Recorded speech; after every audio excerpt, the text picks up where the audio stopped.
Celui qui entend la voix du maître est capable de marcher sur les eaux comme le maître.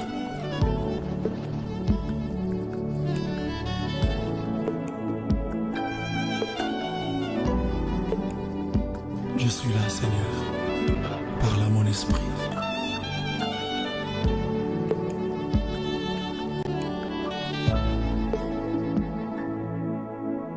Parle, ton serviteur écoute. Parle, je dépends du son de ta voix. Parle, ton serviteur écoute. Mon cœur est ouvert. Parle, je suis là. Parle, ton serviteur écoute. Parle, je dépends du son de ta voix. Parle, ton serviteur écoute. Mon cœur est ouvert. Parle, je suis là. Ta parole est une lampe à mes pieds, la lumière sur mon sentier. La direction que suit ma vie est tracée par tes oracles. Quand tu parles, Seigneur, le chemin est frayé dans le désert. Mon cœur est ouvert. Parle, je suis là. Au son de ta voix, Seigneur, les montagnes tremblent. Au son de ta voix, Seigneur, l'ennemi recule devant moi. Au son de ta voix, Seigneur, je suis plus que vainqueur. Mon cœur est ouvert. Parle, je suis là. S'il te plaît, Seigneur, parle. Ton serviteur écoute. Parle, je dépends du son de ta voix. Parle, ton serviteur écoute. Mon cœur est ouvert. Parle, je suis là.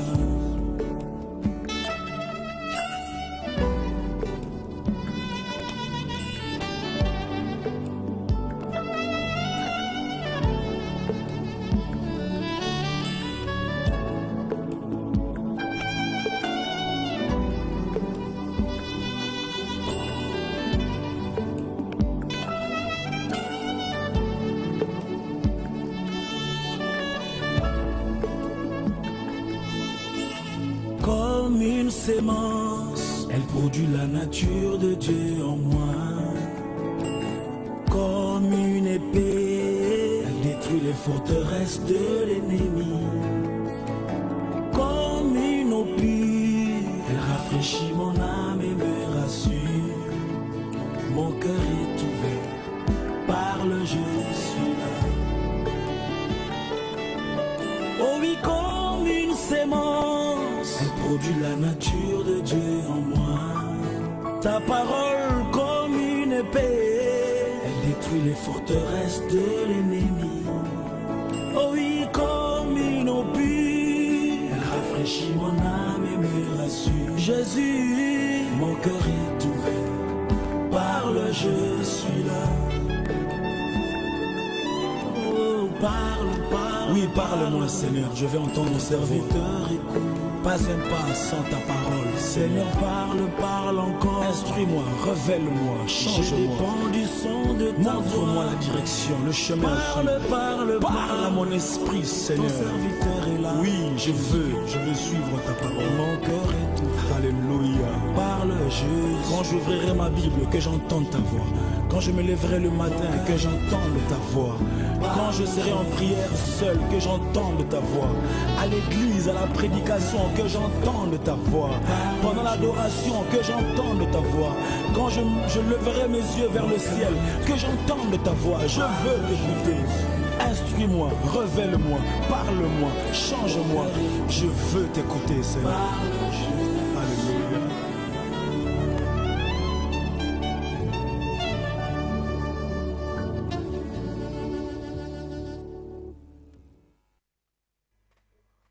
Alléluia, alléluia. Gloire à notre Seigneur. Gloire à notre Sauveur. Gloire à Jésus-Christ.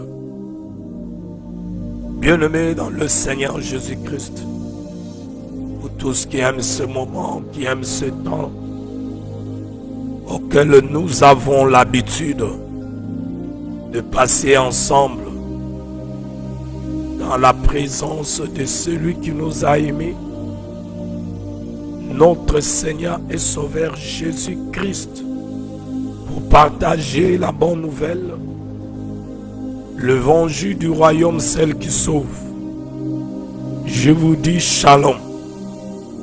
Soyez tous le bienvenus dans cette émission, le temps de la vérité. Pendant le moment, le temps que vous allez nous suivre, que la paix et la joie que communique notre Seigneur vous soient multipliées au nom de Jésus-Christ. Je vous dis shalom. Du début et à la fin de cette émission,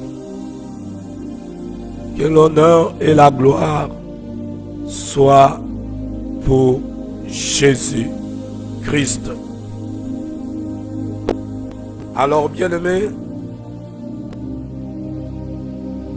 je vous demande de partager l'émission.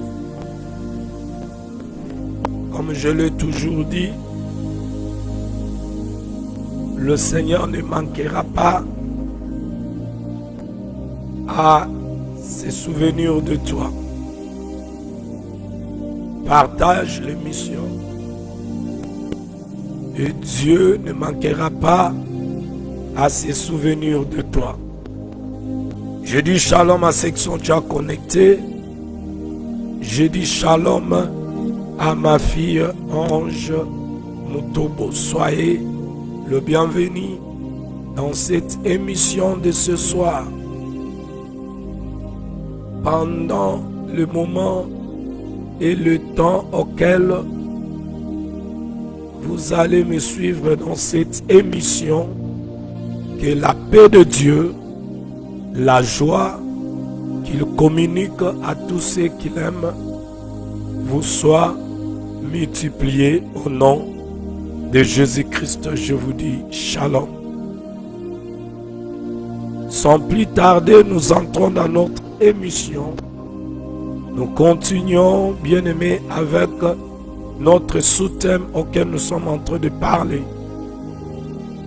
Le sous-thème auquel nous sommes en train de partager, nous avons commencé à parler de ce sous-thème depuis le début de l'année. Le Seigneur m'a parlé de ce thème où nous parlons de l'obéissance. Et je l'avais dit que Dieu ne demande pas aux païens l'obéissance. Mais ce thème est pour ceux qui croient en Jésus.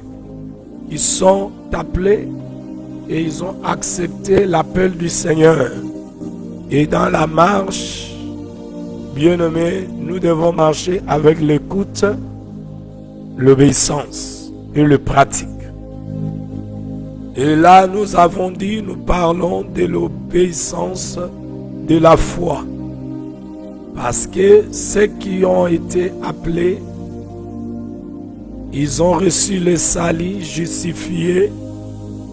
Ils sont devenus des hommes et des femmes, des citoyens et des citoyennes du royaume des cieux.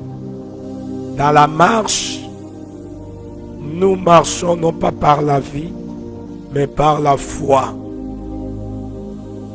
Et il est écrit que la foi vient de ce qu'on entend, et ce que nous devons entendre, c'est la parole de Dieu. La parole de Dieu nous parle, bien-aimés, des choses qui ne sont pas visibles, mais invisibles, auxquelles nous devons croire et mettre notre espérance, parce que dans la foi, il y a aussi l'espérance. et à l'obéissance. En marchant ainsi, Dieu va trouver notre foi agréable et il va nous faire du bien, il va nous rémunérer.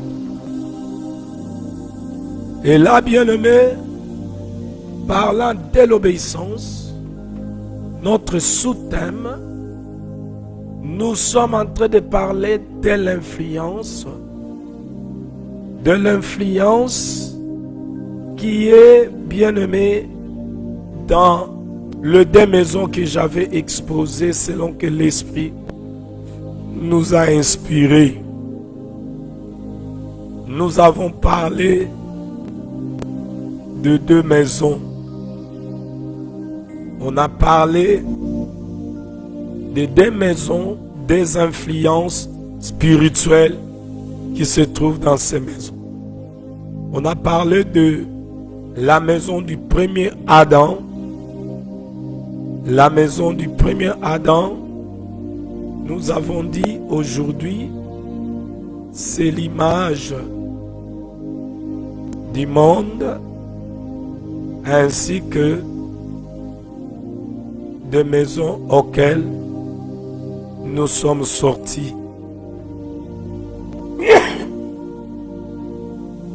Je m'excuse, bien-aimé. On a parlé de cette maison du premier Adam comme le monde, deuxièmement comme la maison de nos pères ou nos familles auxquelles nous sommes sortis. Alors nous avons montré que dans la maison du premier Adam, c'est là où Satan influence toute personne qui naît dans cette maison du premier Adam. On avait donné la cause de son influence.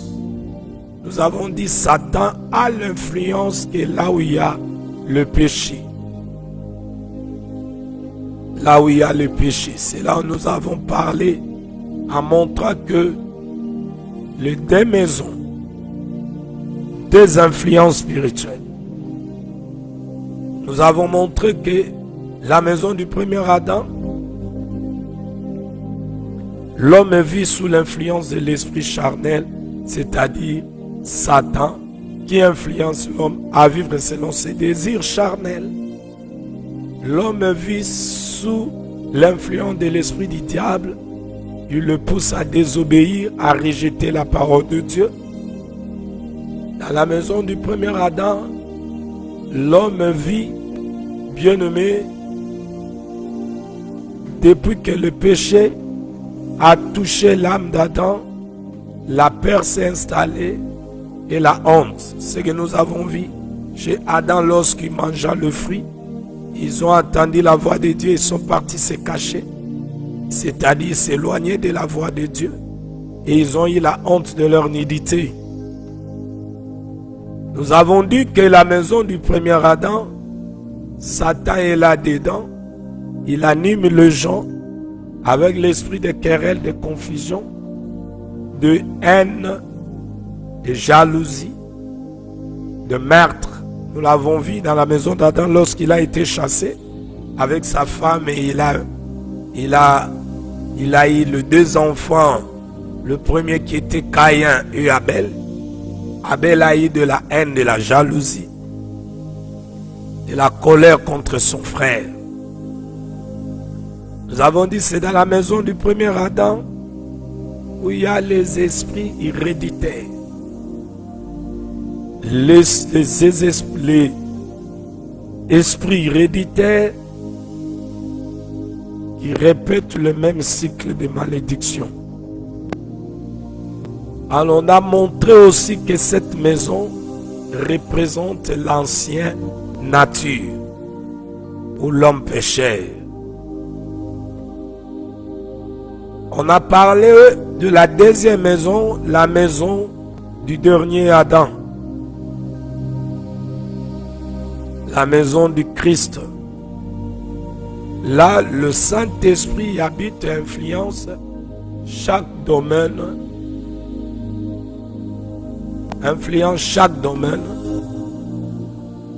de la vie de l'homme à qui il est appelé à vivre dans cette maison-là. Là, nous avons dit que le Saint-Esprit, il nous donne la vie. À la place de la mort, il était dans la maison du premier Adam. Sorti de la maison de la mort, qui est la maison du premier Adam, entré dans la maison du dernier Adam, qui est la maison de Christ. Le Saint-Esprit influence chaque domaine de notre vie. Il donne la vie à la place de la mort. Il donne la paix à la place de la confusion. L'amour à la place de la haine.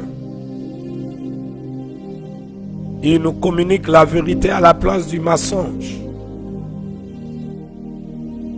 Et nous avons dit, pour sortir de la maison du premier Adam, Jésus-Christ a dit qu'il est venu apporter l'épée. Il est venu avec son épée dans la maison du premier Adam pour séparer, bien-aimé, celle-là qu'il a connu d'avance, aimé. Il vient pour le séparer, le faire sortir dans notre terre, selon Colossiens chapitre 1, verset 13. Il nous a délivrés de la puissance des ténèbres et nous a transportés dans le royaume du Fils de son amour. Ah, nous avons dit l'épée que Jésus parlait, c'était sa parole. La parole de Dieu, c'est la personne du Seigneur Jésus. Il est venu pour nous séparer des influences anciennes de la vie qui se trouvaient dans la maison du premier Adam, la vie du péché. Il vient maintenant nous séparer de toutes ces influences pour que nous ne puissions plus être sous l'esclavagisme du péché. Donc pendant que nous sommes nés dans la maison du premier Adam, nous étions esclaves du péché. Parce que le diable dominait et influençait. Gloire soit rendue à Jésus-Christ qui est venu nous délivrer de la puissance du ténèbre et nous a transportés dans son royaume. Et là, nous avons parlé, bien-aimés, nous sommes entrés à parler des influences qui se trouvent dans ces maisons-là. Et nous avons touché l'influence par rapport à la première maison. Nous avons montré que Satan influence le monde entier. 1 Jean chapitre 5 verset 19 nous dit: nous savons que nous sommes de Dieu et que le monde entier est sous la puissance du malin. Parce que le monde entier est sous la puissance du malin, le malin qui est le pauvre diable, le serpent ancien, Satan influence le monde. Et nous avons montré son influence en citant quelques exemples. Et que il influence des valeurs, des pensées, des désirs, des comportements des hommes. Il influence le média, le gouvernement. Il influence les organisations internationales, loisirs, religion. Il est dans tout ce qui est l'organisation humaine. Il influence. Alors son influence, suivant ce qui est écrit dans l'évangile de notre Seigneur Jésus, il aveugle l'intelligence des gens. Pourquoi? Parce que ils ne veulent pas que les gens puissent connaître, qu'ils puissent connaître Dieu. Parce que lorsqu'on connaît Dieu, on va le servir. Il est écrit, Jésus a dit à la femme samaritaine: vous adorez celui que vous ne connaissez pas. Donc le diable veut que l'homme reste dans l'ignorance parce que l'ignorance tue. Et l'œuvre qu'il fait, il influence la vie des gens dans l'ignorance du véritable Dieu. Mais pour ceux qui croient en Jésus, l'apôtre dit, nous sommes dans le véritable. La Bible dit dans 2 Corinthiens 4,4 que le Dieu de ces siècles a aveuglé l'intelligence des incrédules afin qu'ils ne voient pas briller la splendeur de l'évangile, de la gloire de Christ. Bien-aimé, Satan agit dans l'esprit des gens pour les empêcher de comprendre ou d'accepter la vérité de Dieu. Il sème le doute, l'incrédulité et il amène les gens à croire que les fausses croyances.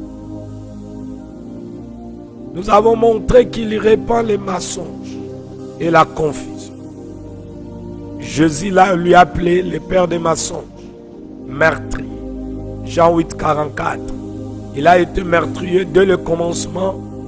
Il ne se tient pas dans la vérité parce qu'il n'a pas de vérité en lui. Lorsqu'il profère les mensonges, il part de son propre fond, car il est menteur et le père du mensonge. Le diable influence les mondes par les mensonges, les fausses doctrines, la tromperie et la confusion spirituelle. Nous avons parlé de cela. Nous avons montré, selon qu'il est écrit Ephésiens 2, verset 2, il est là, il inspire la rébellion. Il inspire l'homme à se rebeller contre Dieu. L'apôtre Paul montre qu'autrefois, lorsque nous étions dans la maison du premier Adam, il dit, vous marchez autrefois selon les traits de ce monde, selon les princes de la puissance de l'air, et l'esprit qui agit maintenant dans le fils de la rébellion.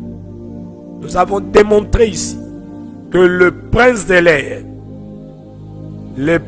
l'air agit sur toute âme qui n'a pas encore reçu Christ dans ta vie.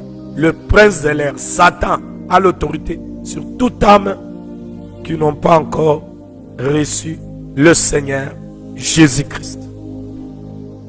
Alors il amène tous ces âmes-là à la rébellion. Il leur pousse à vivre sans Dieu, à refuser son autorité et à chercher leur propre plaisir plutôt que la volonté de Dieu.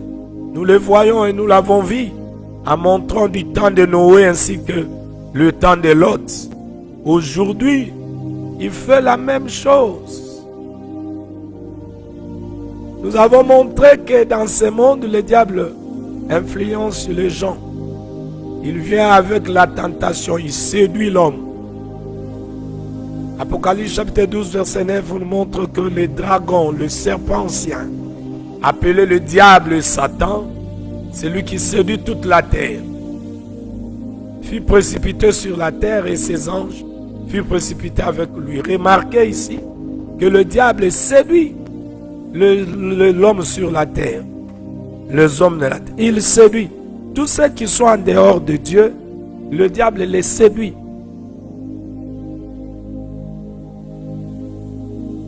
Alors là, nous avons dit, Jésus est venu, il est le seul qui a vaincu Satan. Le seul. C'est lui que Colossiens, chapitre 2, à partir du verset 14, on nous fait connaître ceci. Le seul qui a vaincu Satan, c'est le Seigneur Jésus. Et par lui, les apôtres aussi avaient vaincu. Donc sans Jésus, personne ne peut vaincre Satan.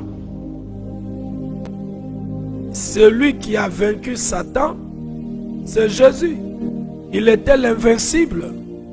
Mais quand Jésus est venu, il lui a terrassé. La Bible dit ceci, lisons. Je prends 2 Colossiens chapitre 2 verset 14 à 15. Il a effacé l'acte dont l'ordonnance nous condamnait et qui subsistait contre nous.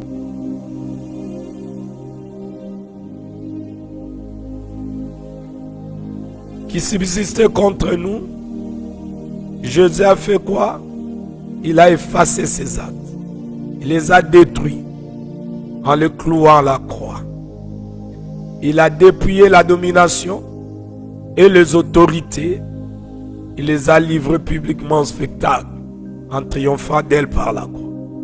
Remarquez ici que lorsque l'apôtre Paul déclare ainsi, cette déclaration puissante, bien-aimée, de l'œuvre de la croix auquel Jésus, lorsqu'il est passé à la croix, c'était pour accomplir ce que Paul a déclaré ici. Il a effacé, c'est-à-dire Jésus est venu, il a annulé les ordonnances et autant il a ôté toutes ces condamnations. Vous voyez, Jésus a fait cet acte. Et à Sugaïwanati, il a détruit. Il a détruit, c'est-à-dire il a annulé, effacé complètement ces ordonnances qui nous condamnaient, qui subsistaient contre nous. C'était quoi les ordonnances? Les obligations. L'obligation avec ses décrets juridiques et ses demandes qui étaient en vigueur, qui nous étaient hostiles. Il les a détruits, c'est-à-dire annulés, effacés complètement, les clouant à la croix. Et qu'est-ce qu'il a fait? Il a dépouillé les dominations et les autorités. Il les a livrées publiquement en spectacle en triomphant d'elles par là. Les dominations et les autorités, Jésus les a dépouillées, c'est-à-dire désarmées, paralysées. Donc l'armée satanique, Jésus les a déjà dépouillées. Je vais informer à un enfant de Dieu que Satan est une armée. Il a des hommes, mais armée naye est efficace kaka na muto azali banda Yesu. Arme à Satan, flèche enflammée na ye, eza efficace kaka na muto azali banda na Yesu. C'est-à-dire wazana onanda kwa premier Adam. Mais lorsque au côté nanda ko ya dernier Adam, Satan aza le roi mutumo aza dépouillé, aza mutumo aza désarmé, a paralysé, a ne l'aura sati. Pourquoi? Ce qui lui rend fort. C'est le péché. Maintenant Jésus, il est l'agneau de Dieu qui ôte le péché. Jésus a ôté le péché. Parce que Satan m'a cassé ses âmes. Donc Aza désarmé, paralysé. Vous voyez ça?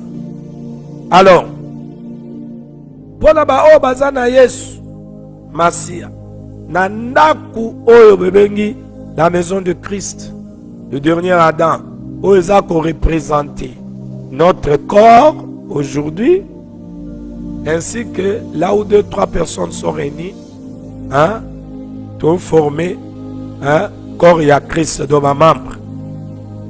Vous voyez, Wana Ezali Bisika Oyo, esprit n'a rien. D'ailleurs, à votre information, Bible, ne savez-vous pas que votre corps est le temple du Saint-Esprit? C'est que ce qui nous a dit, ezali tempelo, ezanda kuyanzambe, c'est que molimo mosantu nde esengeli arenye katina biso ye wana nde faut influencer bo mona biso. Awa nde toaki ko cha rappel ko ebisa mwana nzambe. Yo za mwana nzambe. Zoto no ko kuminda ko ya nzambe efandelo ya nzambe. Il faut ondima influence kaka ya molimo santu na bo mona. Ondima influence te ya Satan. Oya yaka na séduction, azo séduire les gens du monde, comme ma bango na ba désir charnel, na ba orgueil, na amour de l'argent et recherche du pouvoir. Kondima yango te. Soki molimo wana ezali nanu ko gouverner ko influencer bomoi na yo, yo poza ko se laisser faire sere nanu biki te. Wana na kati ya ndako ya premier Adam, yango molimo eza na kati ya ndako ya premier Adam. Lokola yango nde ezo gouverner, yo za sous gouvernance ya Satan, yango wana esprit wana emema yo na ba désir charnel, ba orgueil, amour de l'argent, à recherche à pouvoir, il y a la gloire vaine ya mokili.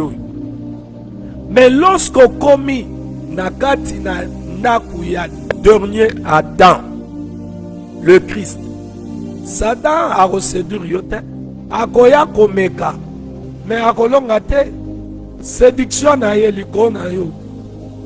Vous en impactez.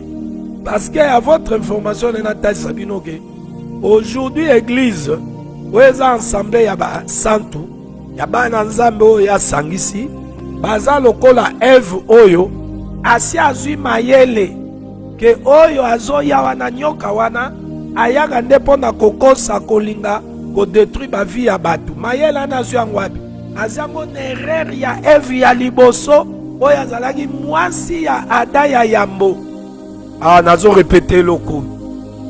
Parce que je vous ai toujours dit, lorsque le Saint-Esprit prêche, ngamoro nazalaka béni. Yoka eloko bien-aimé. Nazo yebisa yo mwana na nzambe foyeba. Que église, oyo eza localité mais corps du Christ. Lisanga ya bayenge bene. Ba oyo Yesu apesi mangolu, asali ngolu apesi bango makasi, pe bakoma bana na nzambe. Tango bazo sangana, baza ko former corps ya Christ. Corps wana ya Christ, babengaka yango pe épouse do mwasi. Mwasi na Yesu. Yesu yemo loko l'époux. Ko Yesu loko la dernière Adam. Corps na ye église azali Ève. Ko nazo ba Ève mwasi ya dernière Adam. Azana mayele koleka Ève mwasi ya premier Adam. Parce que moi, si à premier Adam, c'est le ça qui séduit. Tant Satan talisie, oyo misune sepelaki, oya yokaki posa, a orgueil et mataye ba kuma lo nzambe. Animalité ya Satan zaki séduit. Eva liboso. Mais Eve oyo ya suka, mwasi na Yesu. Oyo azui bososo libwanya liteya. Nerer ya Eve ya liboso. Na ya Adam liboso, ye ako se laisser séduire. Yango nazo ko yebiso mwana nzambe. Tu ne peux pas accepter que yo komi mwana nzambe, mais la bomo ina yo ozomona influence ya molimo ya Satana oyo ayaka na ba séduction, ba posa ba désir charnel, ba orgueil, l'amour de l'argent, recherche à ba pouvoir ya ba gloire vaine. Soko zomona bongo seko zana na ndaku ya bisika molimo wana azosala. Me Bible ezobana biso na bao bakomi kati na Yesu, bakomi bikelamu ya sika.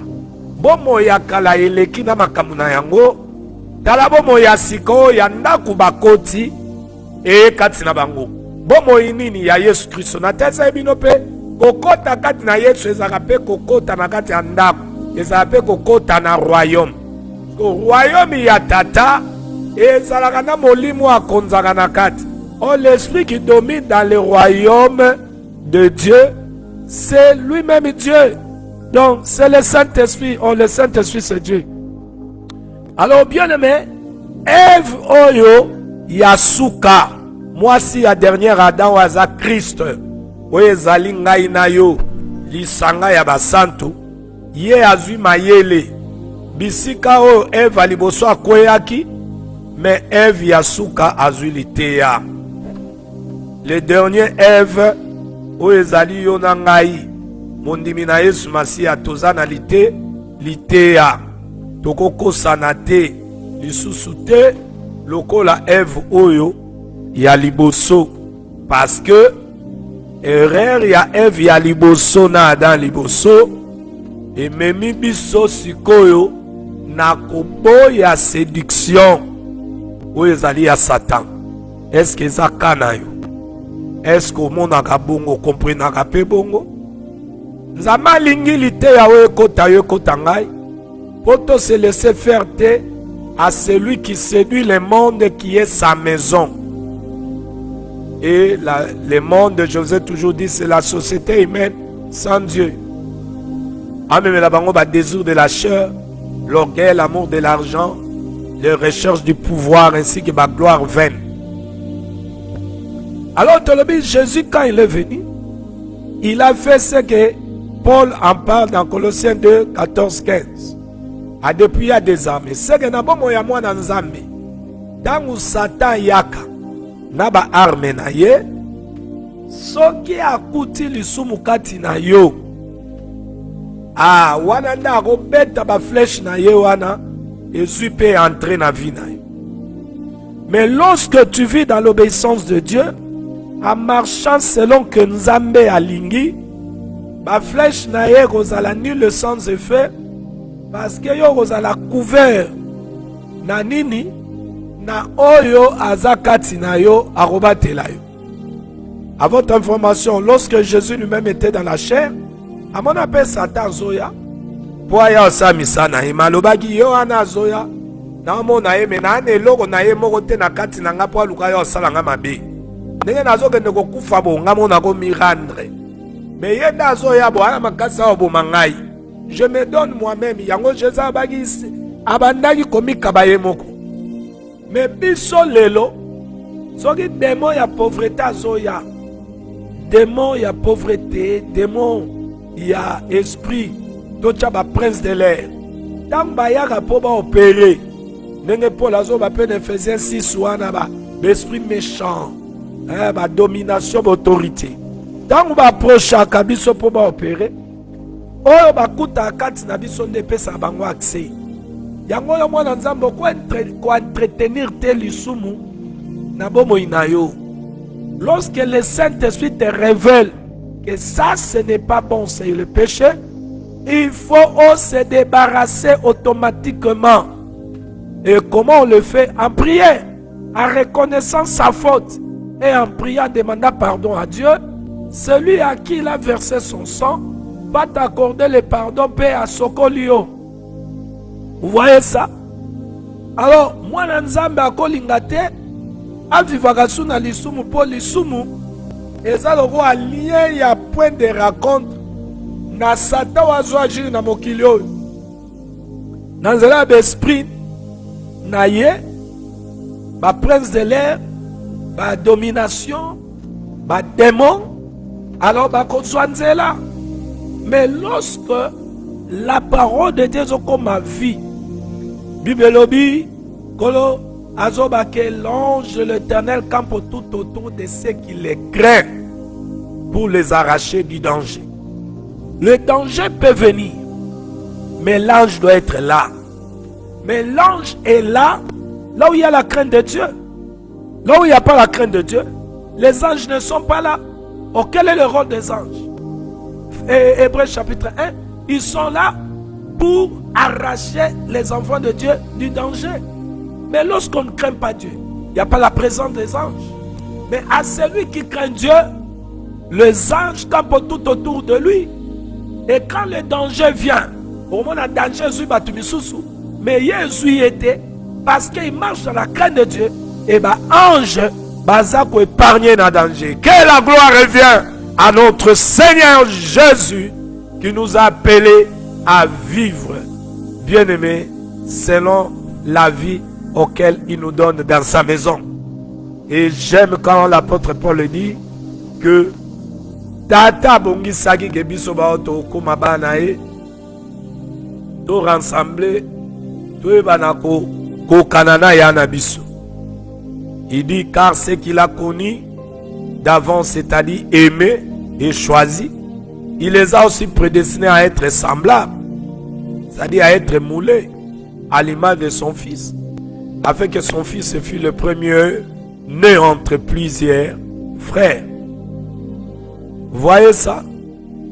Donc, bien aimé, remarquez que si tu veux vivre la victoire contre Satan et son système, tu dois vivre dans la crainte de Dieu. aux personnes de ses propres moyens ou de ses propres bien-aimés forces, il peut vaincre ou marcher dans la crainte de Dieu. Voilà pourquoi Dieu nous a donné son esprit pour que le Saint-Esprit nous aide, parce que notre victoire est en Christ. Alors la victoire en Christ, la victoire est pour ceux qui ont le Saint-Esprit, parce que la nature adamique, bien-aimée, auquel nous sommes sortis, la chair ici est faible, mais c'est l'esprit qui vivifie. Paul dit, de même aussi l'esprit nous aide dans nos faiblesses. Donc nous devons comprendre que dans la nature ici, auquel nous avons hérité du premier Adam, c'est une nature, c'est une nature de faiblesse. Alors Dieu nous donne son esprit pour nous rendre forts. Donc le Saint-Esprit, c'est celui qui nous communique la vigueur, la force de résister, le moyen de vivre, de résister au diable. C'est par le pouvoir du Saint-Esprit. Oh, le pouvoir du Saint-Esprit, c'est le pouvoir de Dieu. La Bible dit, 1 Jean chapitre 3 verset 8, que le Fils de Dieu est apparu afin de détruire les œuvres du diable. Vous voyez? C'est par la croix. Jésus-Christ a brisé le pouvoir du malin. Vous voyez ça? Et ceux qui marchent dans la lumière et la vérité du Christ sont libérés de son influence. Et nous avons montré, bien-aimés dans le Seigneur, que nous à qui nous sommes en Jésus, la lumière que Jésus nous donne, c'est ce que Proverbe 6, verset 23 nous dit. La lumière auquel nous avons reçu, auquel nous marchons, dans cette lumière-là, c'est ce que Proverbe 6, 23 nous dit. Car le précepte est une lampe et l'enseignement est une lumière. Donc l'enseignement de Jésus, c'est ce qui nous est donné à vivre selon cet enseignement et à marcher selon, et l'enseignement nous montre la marche. Et là, ceux qui vivent selon l'enseignement de Jésus et qui marchent selon son enseignement, alors eux aussi, de leur tour, lorsque le diable vient avec ses œuvres, eux aussi par le pouvoir du Christ à qui ils obéissent, et il leur donne le pouvoir aussi de détruire les œuvres du diable dans leur vie. Vous voyez? Et lorsque nous vivons ainsi, nous sommes libérés de l'influence de Satan. Mais au cas contraire, nous sommes toujours sous son influence. À l'influence de Satan dans la vie d'un homme ou d'une femme, il est là pour influencer le monde à travers le péché et la désobéissance, les mensonges et la confusion, la séduction et la vanité, l'aveuglement spirituel. Normal. Vous voyez ça? Mais ceux qui appartiennent à Christ, hein, ils ont reçu le Saint-Esprit de Dieu. L'Esprit de Dieu est en eux. Et l'Esprit de Dieu leur enseigne toutes choses. L'enseignement que l'Esprit donne là, c'est la lumière qui chasse les ténèbres qui est en eux. Le ténèbre qui est l'ignorance. Vous voyez ça, bien-aimé dans le Seigneur. Maintenant, nous avons dit ceci, que l'influence de Satan sur le monde, il influence que ceux-là qui sont en dehors de Jésus. Mais ceux qui sont en Jésus, ils ont la victoire sur ces influences, sur les influences qui sont dans la maison du premier Adam. Vous voyez ça? Alors, bien-aimés, laissez-moi continuer ce soir. Laissez-moi continuer ce soir Je vais maintenant parler de pourquoi, bien-aimé, Dieu avait dit, vous avez compris déjà les influences, non? Ils sont dans les deux maisons. La maison du premier Adam et la maison du dernier Adam et la maison de Christ. La maison du premier Adam, c'est le monde. C'est l'homme, la société humaine sans Dieu. Maintenant, allons dans Genèse, chapitre 12. J'avais dit, pour comprendre pourquoi Zambazo ban Abraham bimana ndaku ya tata na yo na mboka oza pe na ndaku ya tata kende musika nazo meme wapi ameme na ndaku na ye. Je m'excuse bien aimé, laisse-moi prendre nazoa mai.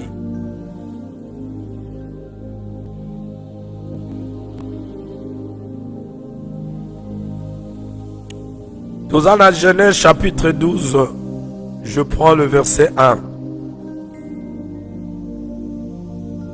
Pour comprendre que quand Dieu vient appeler son enfant, tant Jésus azoloba, boloba genga na yako chape menaye na épée, Matthieu 10:1. Ayadi do, tant ya yeko, ayende na épée wane ya lilobane. On a kobimisa baoya ye sous influence ya Satan.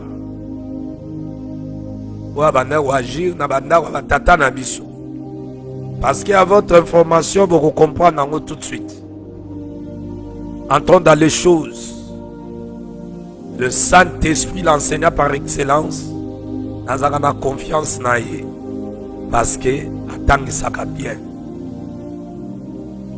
Ye ben attend isaka bien. Nan sepelaka tango apesa qualité ya na comprendre qualité ya na pete. Gloire à Dieu. Genèse chapitre 12 verset 1.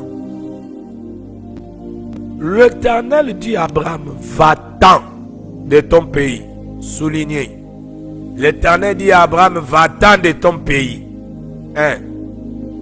De ta patrie et de la maison de ton père. Après, je vais t'amener ou te montrer le pays maintenant. Toi, tu vas habiter. Voyez d'où je vous ai présenté les deux maisons. Je vous ai présenté la maison. Ici, la première maison, qui est la maison de l'homme sans Dieu.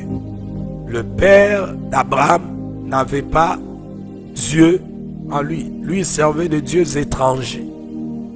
Si vous lisez, si nous prenons Josué chapitre 24. Josué chapitre 24. Je vais lire.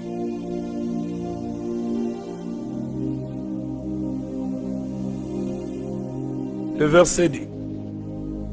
Josué dit à tous les peuples, ainsi par l'Éternel, le Dieu d'Israël. Vos pères, Terach, père d'Abraham et père de Nacor, habitaient anciennement de l'autre côté du fleuve. Ils servaient d'autres dieux. Voyez, là où le Saint-Esprit m'a inspiré de parler de deux maisons, c'est là-bas, l'écriture de 1 Corinthiens chapitre 15, verset 45, où on parle du premier Adam et le dernier Adam. Le premier Adam il était un parent. Le dernier Adam aussi, c'est un parent. C'est là où j'ai touché l'air des maisons. Et les esprits, l'esprit qui influence dans cette maison ici et l'autre. Vous voyez? Et le Saint-Esprit, l'enseignant par excellence, il m'amène chez Abraham aussi. Remarquez qu'Abraham est aussi dans la maison du premier Adam. Oh, Adam que je parle, c'est l'homme qui a perdu la divinité. Alors ici, on nous fait comprendre dans Josué 24 que le père d'Abraham, il était comment? Un adorateur de faux dieux. Vous voyez? Maintenant, Abraham est né dans la maison où un père adorait de faux dieux. Or, celui qui adore le faux Dieu, il adore Satan. Il servent Satan, c'est-à-dire, Satan était dans la maison du père d'Abraham, où Abraham était né. Satan était là-dedans. Il influençait le père d'Abraham. Abraham lui-même aussi était influencé par Satan. Il était dans la maison, dans leur maison, parce que son père, il servait le Dieu étranger que le diable gouverne.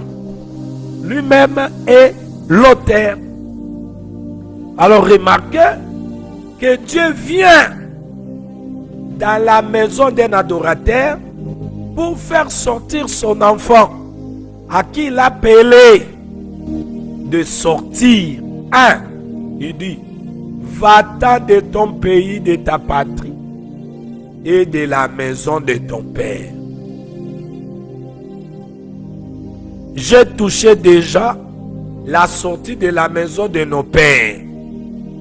Selon Matthieu 10, où Jésus dit, quand il vient dans la maison de nos pères, il vient pour nous séparer. Il amène l'épée. J'avais touché ça. Quand Jésus vient dans la maison de nos pères, Matthieu 10, 34 à 36, il vient avec l'épée. L'épée là, nous avons dit, ce n'est pas une épée charnelle pour tuer les gens. C'est la parole de sa bouche. Il vient pour nous faire sortir des influences, des esprits qui agissaient dans la maison du premier Adam. Remarquez Abraham, né dans une famille, le père était adorateur des idoles, de faux dieux, en d'autres termes, du diable lui-même. Alors là, dans la maison d'un serviteur de faux dieux, alléluia, Dieu vient à l'intérieur. C'est là où Josué rappelle les enfants d'Israël. Si vous descendez au verset 14 du livre de Josué, chapitre 24, verset 14, il dit, maintenant craignez l'Éternel et servez-le. Craignez l'Éternel, servez-le. Écoute ce qu'il dit. Maintenant, craignez l'Éternel et servez-le avec intégrité et fidélité. Faites disparaître le Dieu. Conservez vos pères de l'autre côté du fleuve en Égypte et servez l'Éternel. Vous voyez ça? Bien-aimé dans le Seigneur Jésus, Abraham, Azalaki, il vivait par la foi. Azali mondimi ya Nzambe. Oyo Nzambe ayaki kobenga pour à vivre na kondima. Non pas par la vie. Parce que talaye azali na ndako tata na ye, na mama na ye, na pays na bango, banzamba batata na ye, nde bango babanda osaela. Nzamba azwa koyebise abima wana wamema ye na pays oyo ya yebite, koto oyo kutu ya yebite, donc misu no emoni te. Voyez que Abraham azalaki mondimi ya Nzambe. Alors Dieu lui dit, sors, mais à préciser, de ton pays. Pourquoi la précision du pays? Nathalie Sagibino. Le pays est composé. Pays est composé dans ma famille. Pour éviter sa dissertation, dans 6e des humanités, il a un sujet où on va éduquer une femme, c'est éduquer toute une nation. Or, une femme donne naissance aux enfants. Les enfants, comme un lobby, peuple et attention. Alors, Dieu veut dire à Abraham, sors de ton patrie. Bima, va-t'en. Il lui dit, Bima, Bima penza, na mboka na bino, Bima. Mais pourquoi je dis ça, Bima na mboka? Parce que mboka est composé na batu, na société, ba humain. Alors, au romana, na kati ya mboka, est composé na batu ba humain. Soki tozu exemple ya Nimrod, basorganizaki na mayele na bango ya bomoto, batiaki nzambe pembe. Yango nde même esprit yo bomona eke na bamboka. Eza rare. Loko nde tomona na mboka na biso président Fachi, yazo bazo bonza mboka epa nzambe. Nde tomona pe ba trompe, so basala yango na motema mobimba. So eza rare te na misu ya bato. Mais la plupart des nations, ceux qui dirigent les nations, ils sont influencés dans l'esprit oyo, ils ont contrôlé le monde, le prince de ce monde, Satan. A influencé Kabango. Au moment où ils ont battu au monde, Batan, Basali Beti de Yamilaï, bakota ba loge, bakota ba science oki. Bango, diable nde maître na bango, maître de l'univers, architecte na bango, ne faut pas yoka balanda. Il préfère adorer Satan que le créateur véritable qui a créé l'esprit bon et l'esprit mauvais. Ça Dieu a créé Satan. Il a créé toutes choses. Alors, beaucoup de pays sont dirigés par la société humaine sans Dieu. C'est-à-dire des gens bien éduqués selon le monde, batangi, bazui mayele, bazotambusa makambu na mayele na bango. Batie nzambe pe pembeni. Bien-aimé dans le Seigneur Jésus-Christ. Skoboye babamboka ya bongo. Le diable qui opère dans des nations, Tala Moussala Naye, c'est influencer l'homme. Na Otolobaki, na Makamu Mabe. Influencer l'homme à vivre selon Yé. Donc Satan dans nos nations, il influence l'homme à vivre selon Yé. Tu n'as pas besoin de Dieu, mon frère. Tu as besoin seulement d'étudier. Toi-même, tu es Dieu. Tu peux concevoir ce que tu peux faire. Tu vois, ça c'est le diable. Il agit comme ça. Il y a une autorité. Il y a un pays, un dirigeant. Alors, le diable est là. C'est là où je vous ai montré. Il est dans la politique, la religion, commerce, les organisations et loisirs. Il est dans tout ça. Lorsque nous parlons de la politique, vous savez bien aimé, la politique, les sciences, il y a des gouvernaka. Oba memarabiso selon makanisi na bango na ba contrat na bango ba signé par diable.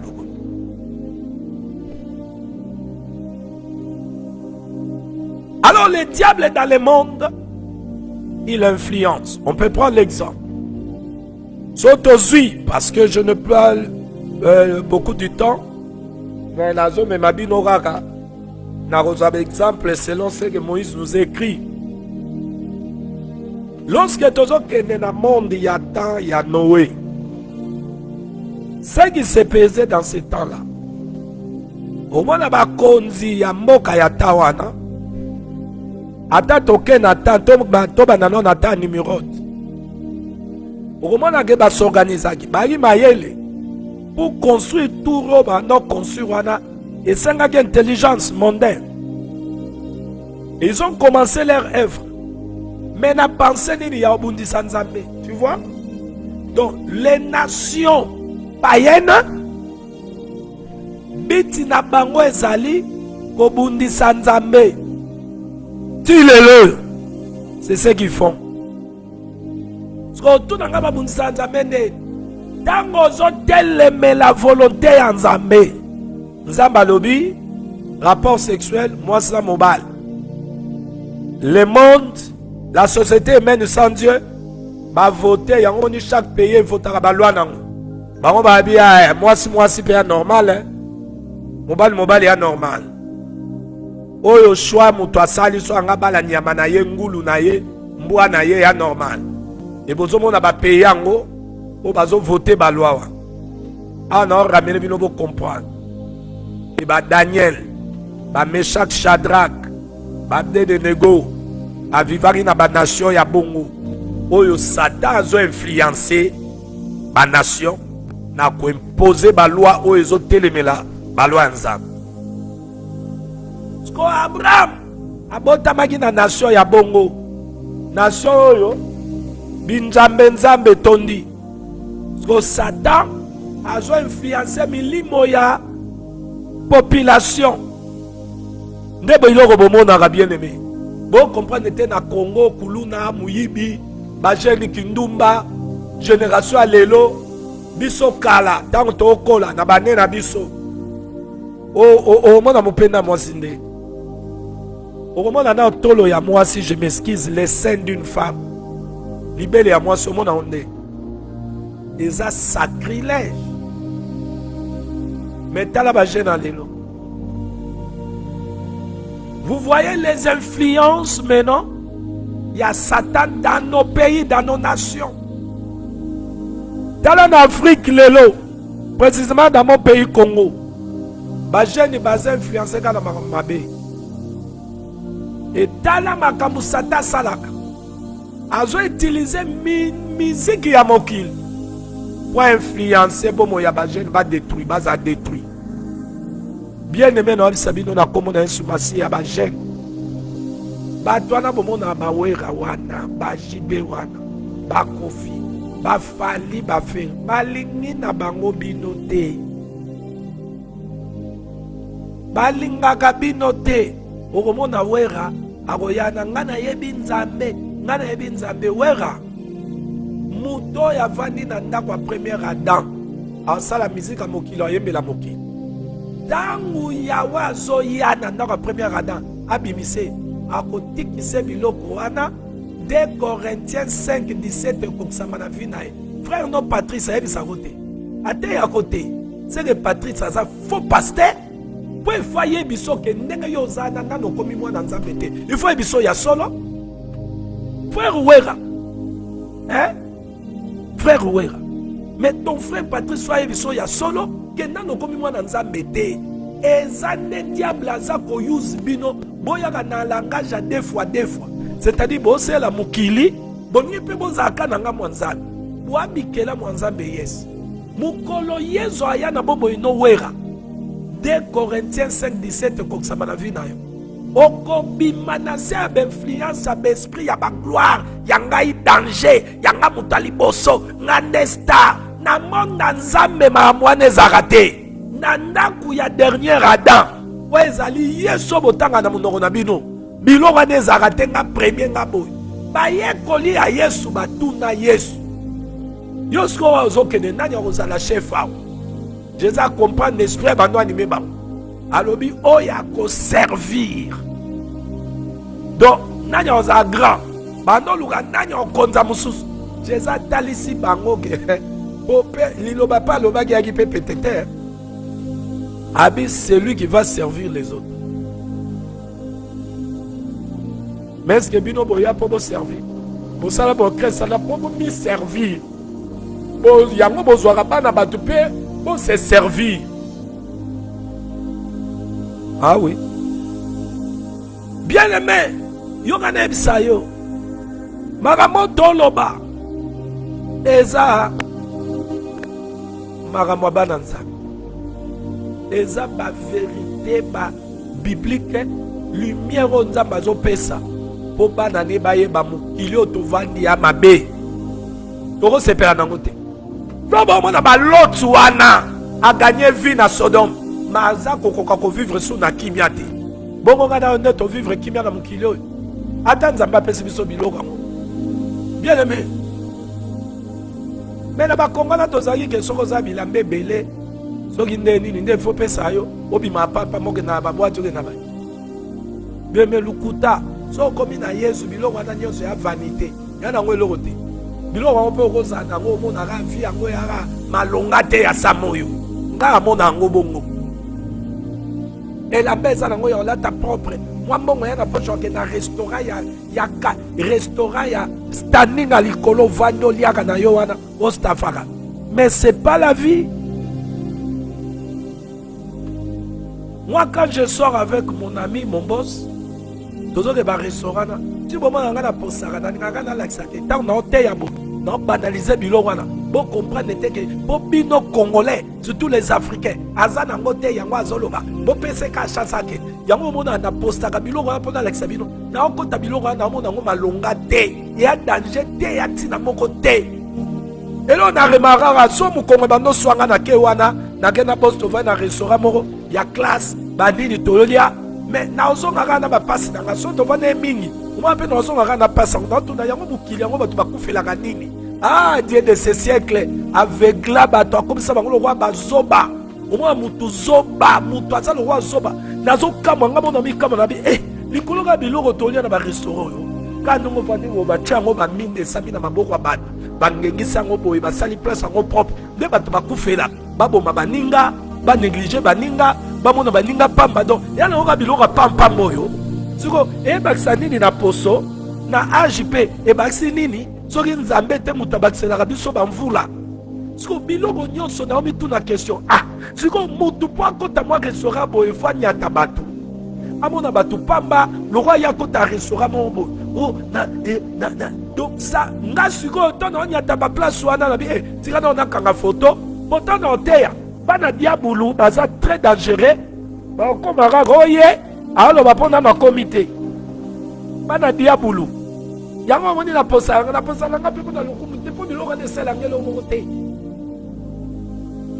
na posalaka na tesa bino ke batata paster oyo bakosaka bino biloko yango ezalaka nango eloko te bien aimé oyebi libumu omoni kaka ndenge libumu ezalaka oyoki nzala omona te okoyiba mpo ka olia me ntango olia okomomona mpe biloko yango ya pamba ata so ezali kitoko ndeni me ntango olia ka otondi okosundola yango mpe na sali ndenge moko na biloko bomona mokili oyo biene onaka na sapatu moko bakopesa yango 10 omona yango biloko pamba onga alalaka mwa ndako ezanga courant eboye bien aimé ato oyo kolala na ndako courant bien aimé omona yango ka pamba nzambe aza tellement mayele ayebaki eloko ekosatisfaire ama mutu na sa moya ya ti. J'aime Dieu de sa manière de faire les choses.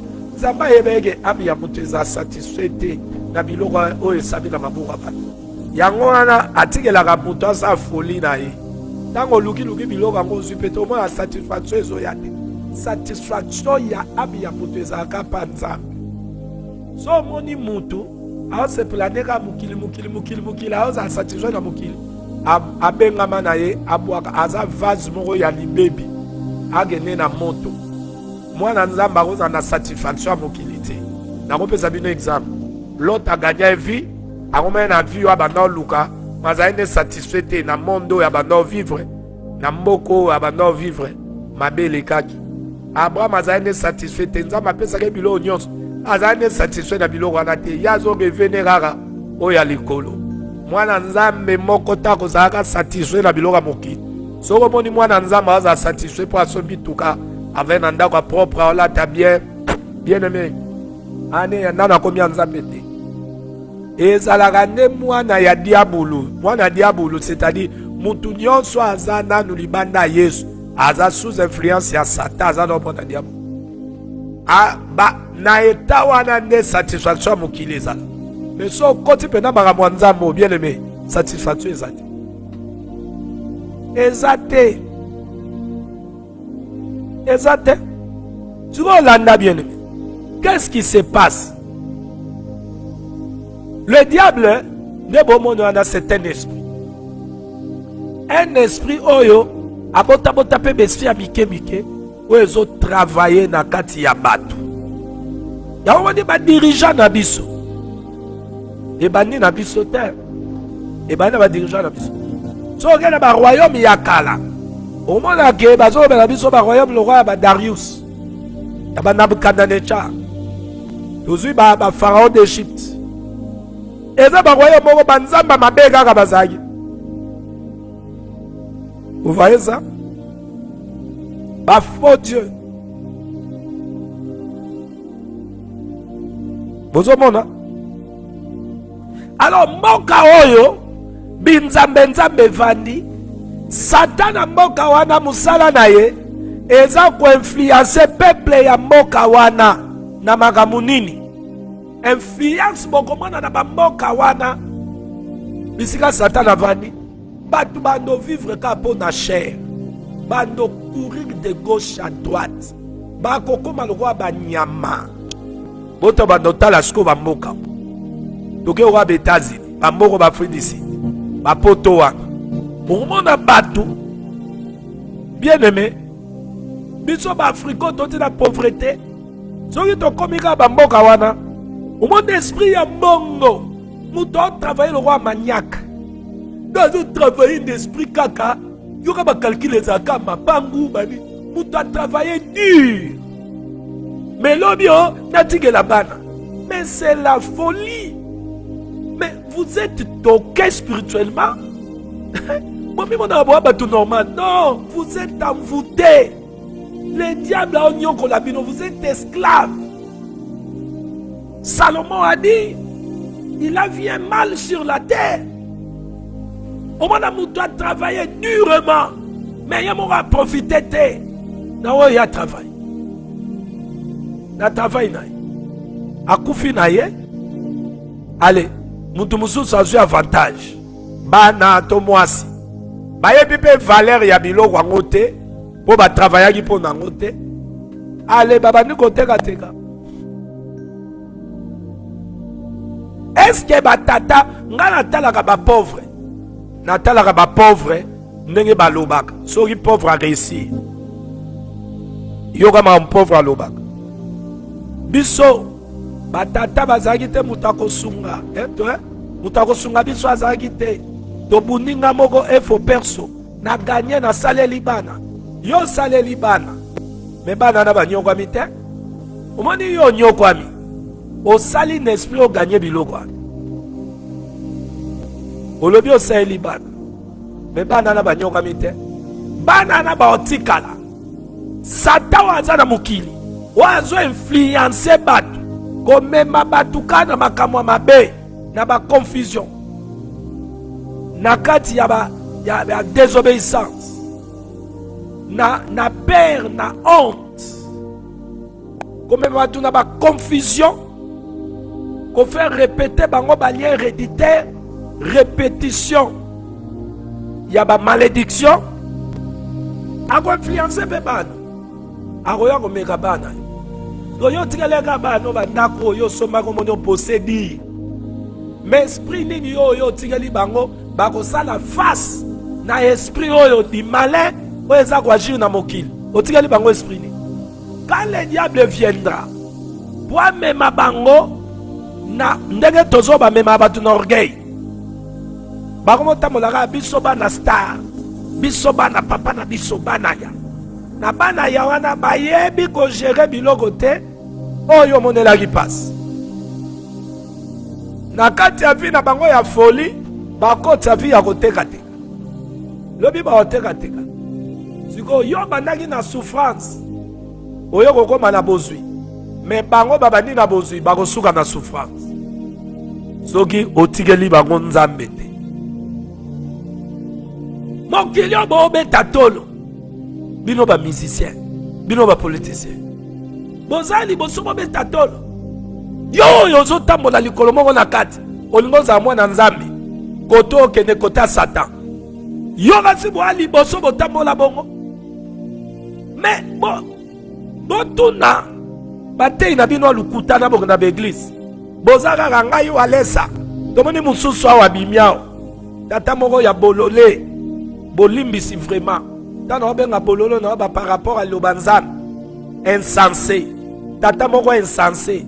Tata oyo ya insensé oyo tata ya gardien na biso. Ya liopard au mwana mukia ya mbiba penatia. Tata esoki ya fayulu. C'est un insensé. Un homme insensé. Tata moko pamba pam.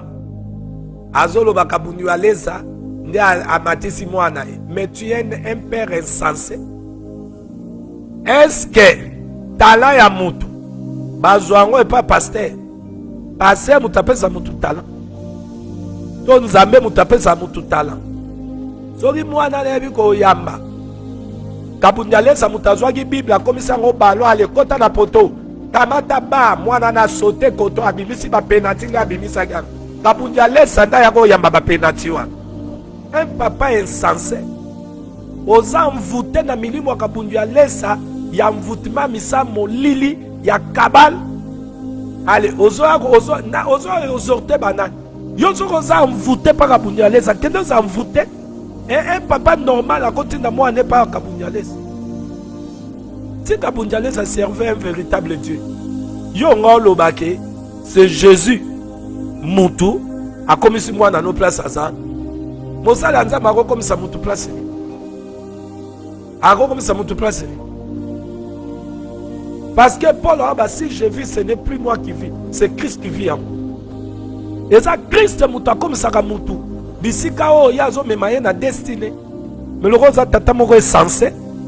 Ah, mwana nangai, a commencé à yebedisi mukili mobim. Vous voyez mvutima o ezana mukili bien aimé. Mukili ezana ba influence na yango. Mukili o bo linga bo vivre. Mukili o bo linga bo kangama o. Le diable est dedans. Il influence dans secteur nyonso. Secteur éducation. Diable a joué influence. Secteur bien-aimé, professionnel, Oeza Misala, diable a joué influence. Naba université, diable a joué influence.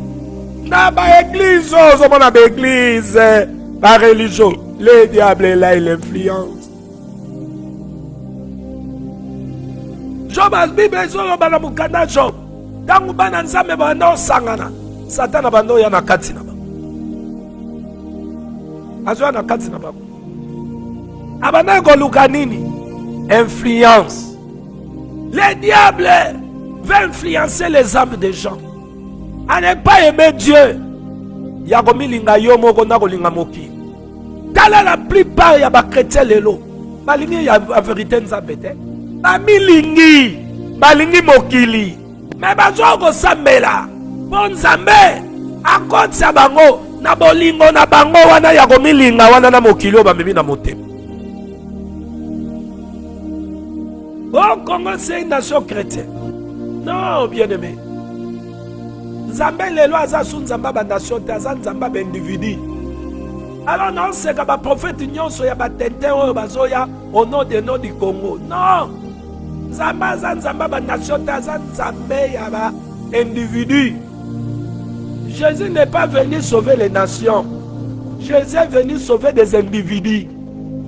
Ngate muna lobango. Nazo loba yango ngaite. Ezaka ba aveugle ba passer na bandoki oyo. Ya ba passer na ba politicien bandoki. Na ba faux prophète. Bo ba politicien bandoki ba na soutenir ka ba faux prophète. Acte chapitre 10.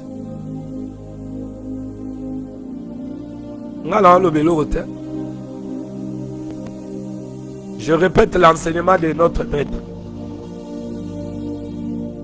Écoutez ce que Pierre avait dit après avoir vu tout ce qui s'est passé chez Corneille.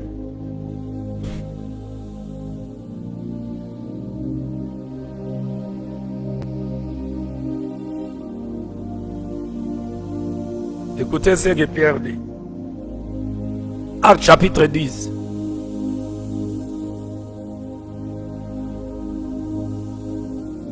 Alors Pierre, verset 34. Alors Pierre ouvra la bouche, dit: en vérité, je reconnais que Dieu ne fait point exception de personne. Mais quand toute nation, celui qui les craint et qui pratique la justice lui est agréable. Ah, Nabandeli, hein? Parce qu'au monde, il est très spirituel. Il est très spirituel. Bazalara wana azana boyebite. Aokanzana olo bamamuti na mutuna ngai. Il est très spirituel. Bazara bon. Acte chapitre 10. Il est très spirituel, sont comme ça. Acte 10, bien aimé.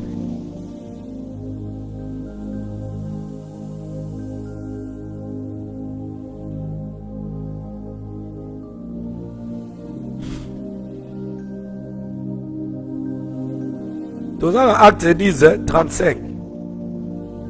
34 à 35.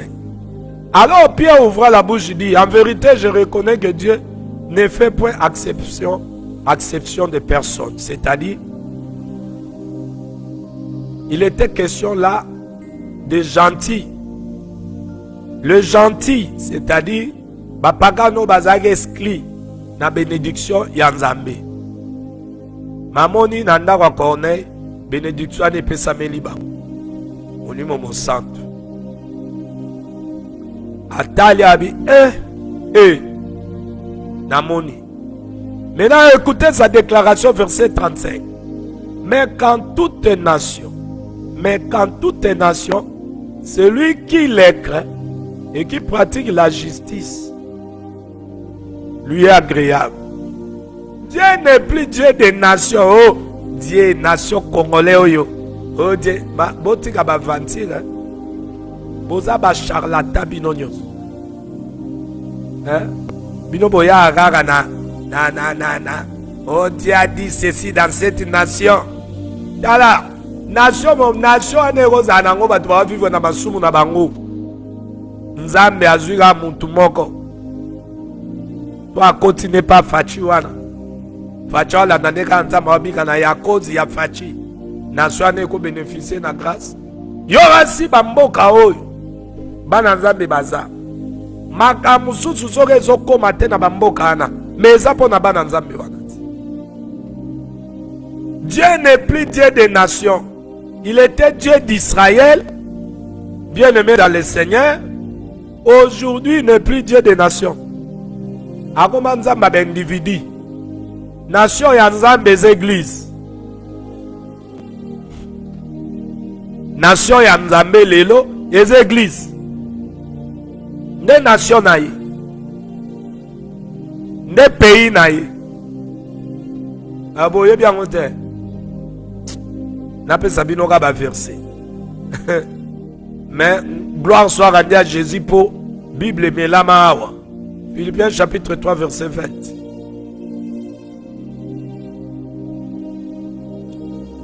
Mais notre cité, c'est-à-dire quoi? Notre communauté, notre pays natal, à nous est dans le ciel.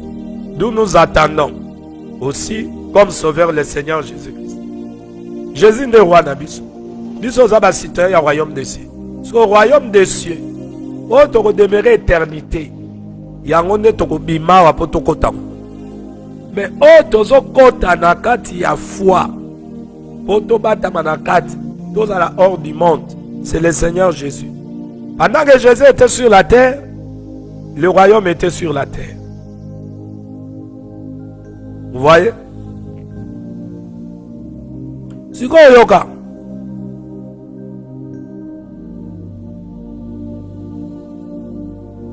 Quand toute nation, celui qui les craint et qui pratique la justice, lui est agréable.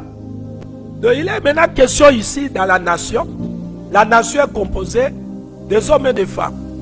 Est-ce que tous les hommes et des femmes dans la nation prient? Non, il ne prie pas. Mais la Bible dit, si dans cette nation-là, il y a des ceux-là qui pratiquent la justice, qui craignent Dieu, Dieu va les trouver agréables à cause d'eux. Nenzamba salaka bolabo. Mbula mo ekoko beta po ebomabata à cause ya jisa obomate. Dieu a dit cacherai à Abraham ce que je vais faire. Tango bano fungola Abraham. Atali sagike. Na Sodome wana so na kuti ba juste autant. Na obomate. Bisika ba juste baza. Nzambe épargne mabe à cause ya bana. Yango na ba mopaka nu moko boy. Soko loger moi na nzambe na ndaku no. Comment ne l'était? Comment ne jouait ta osara? O loger ange. À cause de la présence ne. Makambo belle ko échapper na vie na yo. Pe na ndaku na yo. Soko za na business ou engagé pe na business na yo. Yango na lobelaka ba patron nga na sela. Nga na chaka na sa ba jite. Nga na bisa bango visa. Puis ba yebi. Neza momona nga na zao. Makambo yo zo kansane esa mate. Esa mate po na yo, esa ma po na nga, po nzambo anga. Ako permettre esa mate po nga na zawana. Po na ja lipa, yango yo ko tombe fight te. Longola nga ka ko mo anake pemeni. Vous comprenez grâce au bando bate. Bien aimé, naza na mi moko passer en maille Nigérien. Azaka na boutique na. Lorsque na pasaka na pona ba partage. Na mwasi ya Sud Afrique asale la gaya remaka. Abi papa, yo soko ye kaka awa. Biloko na biso bando teka. Na yebi saki ye moko kolo shop passer Nigérien. Na yebi siye ngato na yaka na déplacer na royaume. Royaume na biso e proposisa kabato. E yaka ko benga na milimu wa freinage ya mpiaka. On a teka ito kape o journée mobima na tekite. Mettons na nyati wana. Parce que celui qui est à moi, le roi n'est pas animé là. N'a pas renforcé. Abamini monyo so ampia kaweza ya journée kei. Amona rabo fulu. Naza na mboka o na vana na bandako ya baninga musupe na futela. Il y a le pasteur Pierrot que je sais. Il a témoigné ça de lui-même de sa bouche. Na kota na ndako ne. Bato bandosa misalate. Boka ukezai na ndako. Nana yena nga refutela. Mais boka ukesi laki. Mosa nanza ma témoigner moi miso ekitaboy. Abi na lati sapato. Uta mosa nzambo akoti na ndako. To tambola na royaume dessus. Ma place de kota il faut baye bake royaume ekoti ao.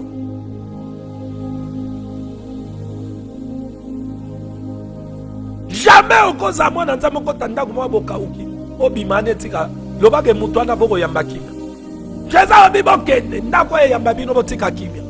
Seke mwana nzambe soka yamba mi quelque part. À cause na ye na ndako wana. Ndako wana zo bénéficier. Na bola mwa nzambe. Ba nation do vivre. Ndako tunatala océan pembena nga. Ba nosambula moko boye. Ba ndako ezinda. Bandako ba Sud Africa wa nosambula mo dangereux et beta baka qu'est-ce que biso pembe dans océan ngana lobaka yango loka ngana kaka pembe nyao océan so yene tomboka te vanda kuna kimia mukolo nzamba longola ngai awa nde océan so le tomboka nango e mema mais tant que bana nzambe to sao océan tomboka te ti mukolo nzamba longola biso po biso zawa na nzambo azakati na biso nde océan milimo nyonso ane ezomona ye moye tomoka eza te. Alors yo mupakano ologe mwana nzambe totie na musala tovandise na ndako olingo komise jouer totie na business na yo keba yo zomonaka mutu nzoka vase kati na memi nzambe mobimba keba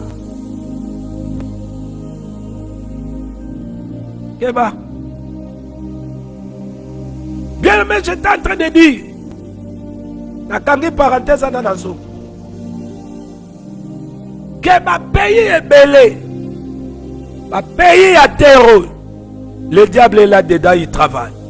Son travail, au moment où on a mis sous terre, le roi n'a Moutake poto comme liambala kasi ko liambala ne a koti lola. Obino kuna na Afrika ko sabela sabela. To moni ba pays ki ngade ba ko tanga ba pays. Et ça influence à Satan yo kasini. C'est le diable qui vous a déjà influencé votre âme. Parce que quand le diable fait son travail pour influencer, il amène l'homme à vivre pour lui-même. Il doit rejeter Dieu, à vivre dans la désobéissance, rejeter la parole de Dieu, la connaissance des diables, selon le diable, a fouté bango. 2 Corinthiens 4:4, et le bango, avec la bango.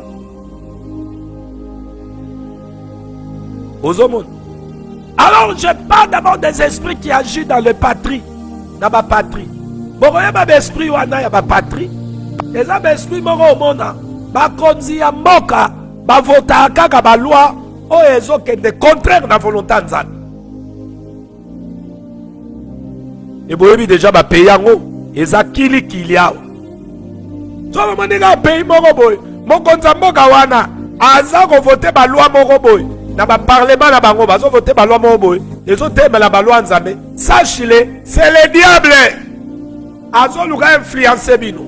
Y'a un moment na tango Meshach Shadrach Abednego.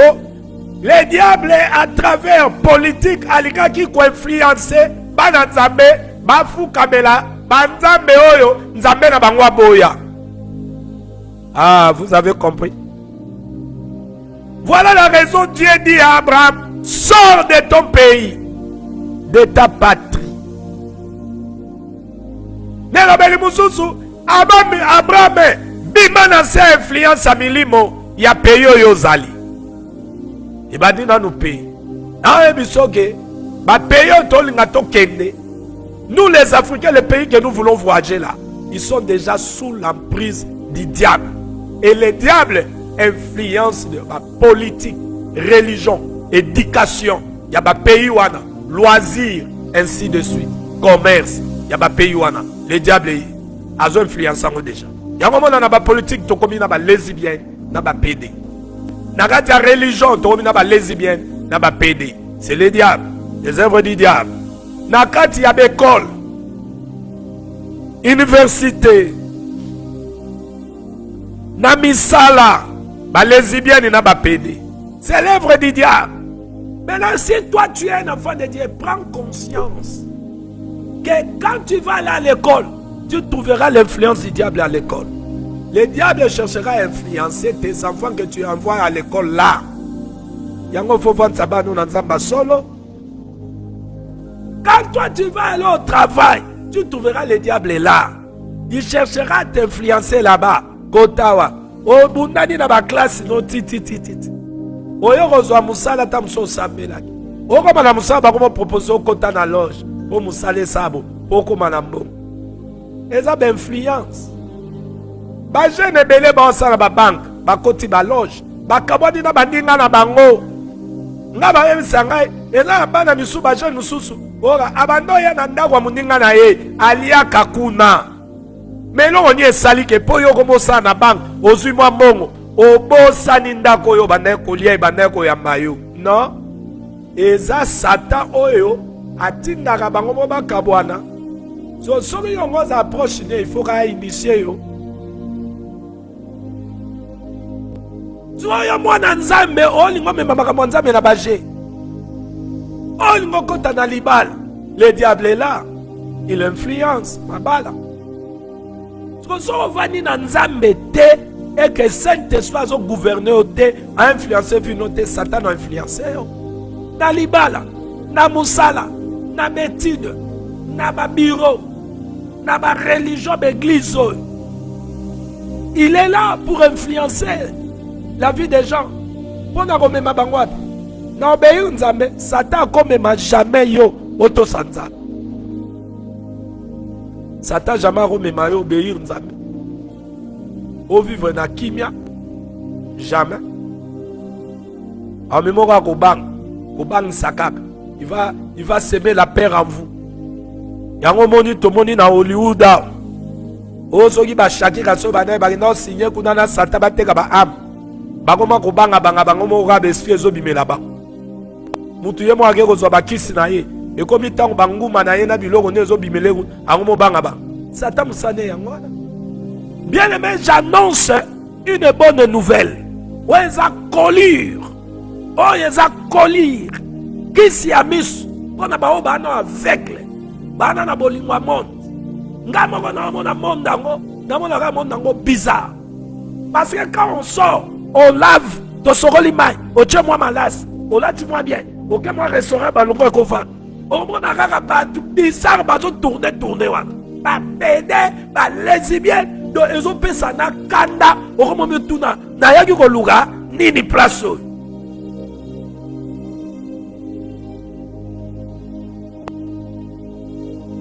mono ke toilette mo. O resilage. Pédé mo landi yo wana. Bangwana de bana mituka minene bazana ba building o kaka yende kolo immeuble wana yende ko immeuble soit zo lando ata so ka ko changer vie yo gana no restaurant okuti influence na restaurant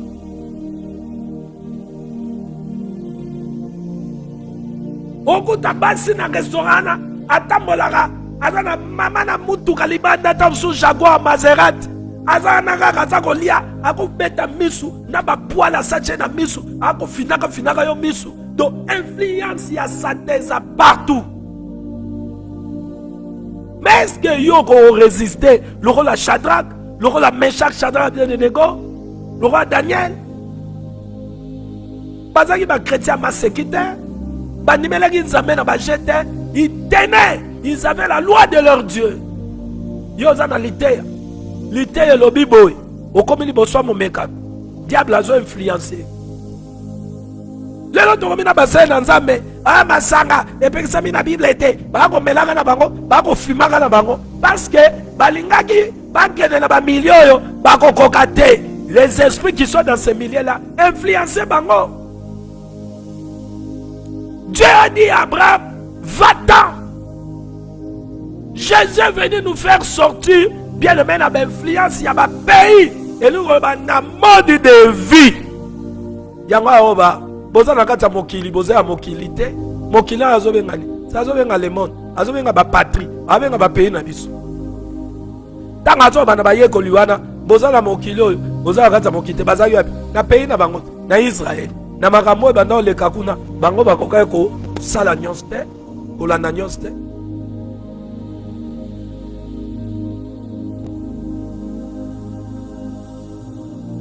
Moi, ça attention. Jésus revient bientôt, mais tu ne connais pas quelle influence ils ont influencé bon moïna. Au moins, la mouton, ça a commis déjà sous influence, il y a des démons. Mais il y a les démons. Azaka nanzame na munoko. Et vous en a soi-disant pasteur. Sous influence à démon, l'amour de l'argent. Maman. Pasteur a sous influence à maman. Mais na munoko Jésus. Mais sur le tali mouton, muyibi, akozwaka, yo wana bofrani, abani kolala na banvelope, onga nazo benir yo nzambe kaka diabulu, mwana diabulu. Nzambe akutana yo soko bongwa mite, abimiso poisa. Yo na libota no mobi.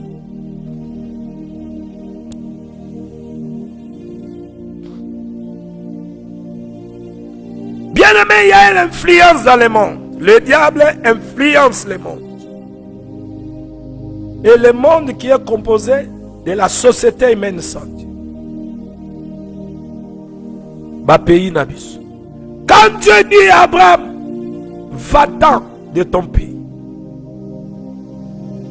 Va-t'en de ton pays. Il a voulu dire quoi? Pour ton propre avantage. Va loin de ton pays. Bien aimé, bon avantage na biso bana nzambe. Foto bima. Na se influence ya milimo. Ya bamboka na biso.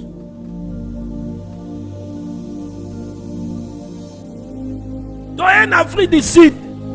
Pour la bao biso ba toi en Afrique du Sud. Donc tu as milimo influence. Et là, tu as la Bible, tu as la Bible. bakoma olobaka nzamba monoko pamba bakoma papala polele ndaku vide. Vie de prière wazali nango na kenta nzamba azali nango eza sute Bible atanga. Akoma noko mela masanga. Mutu ana nzambe na kati soka che miziki aza kobina ba dance moko boye bizarre. Otali penda boye. Et puis azo rami défendre bon wasa kufi na ye. Toi na moko to côté d'influence.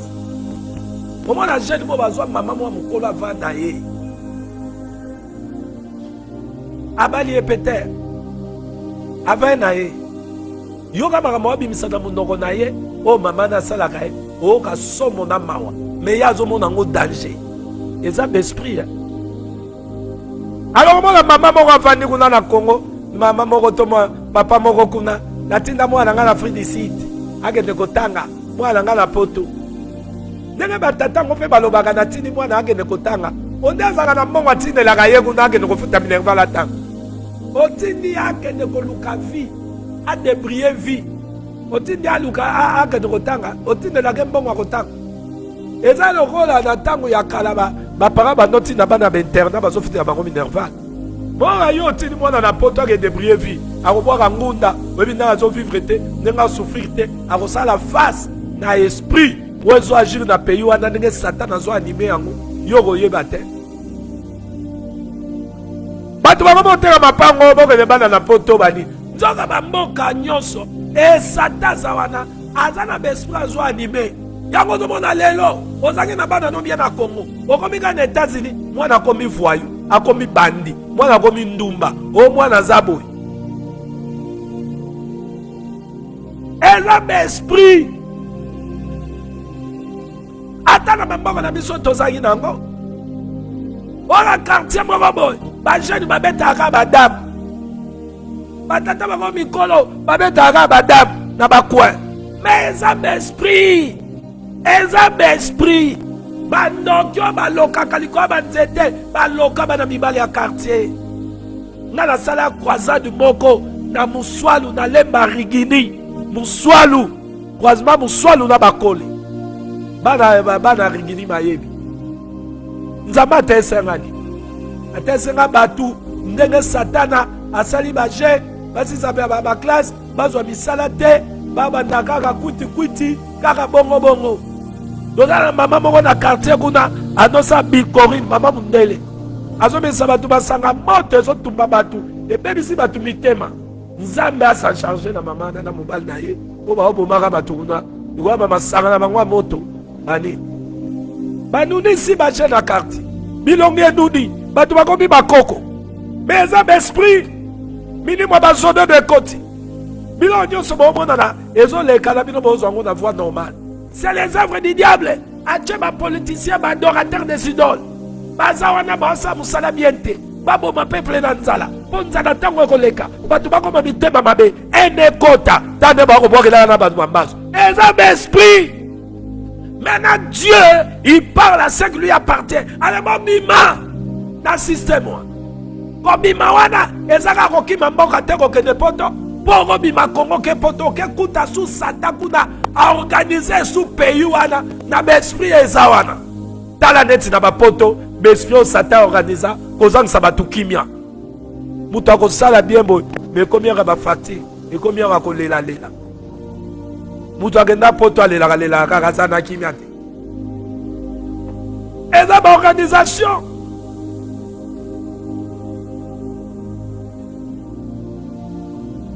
Mais si on a boyé bien t'embêter, on a semblé à qui boudi qui boudi, l'ora moutaliboma, on t'amenangai, n'a qu'un poto, n'a qu'un poto, yozo kajozo kende, ozo ki masata, place yoza, ndekuna yazate, aza déjà vanda, azo influencer politique, religion, ba classe, ba partout, si on place yo kota, orokutaye.